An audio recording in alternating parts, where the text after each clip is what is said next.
एक गुलाब के लिए दूसरा गुलाब। Excuse me. बहुत प्यार से लेकर आया हूँ यार, आपके लिए अच्छी लग रही है, आप ले लो यार। नो थैंक्स, मुझे नहीं चाहिए। आप तो इग्नोर कर रहे हो यार, आप जानती नहीं हो क्या मैं कौन हूँ। कोई भी हो, मेरे पापा आप जानते हैं कौन है? तुम्हारा पापा कोई भी हो, लेकिन मैं हूँ मजनू भाई का छोटा भैया असगर बदमाश। मेरा इलाका है, या बैठी हो। आप जो भी हो, मुझे इसमें इंटरेस्ट नहीं है, आप प्लीज वहाँ चले जाइए। पापा कौन है वैसे? पुलिस में मेरे पापा। पुलिस में? हाँ जी। खाना मंगने की कसम।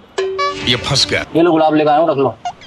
देखो मैडम, यहाँ पे कोई भी लड़की आती है मैं उसको कुछ भी देता हूँ, वो रख लेती है चुपचाप। पहले तुम भी रख लो। लेकिन मैं नहीं रखूंगी, मैं कोई भी लड़कियों में से। और रख ली तो 1 मिनट लगेगा, गुलाब अपने पास रख लोगी तुम।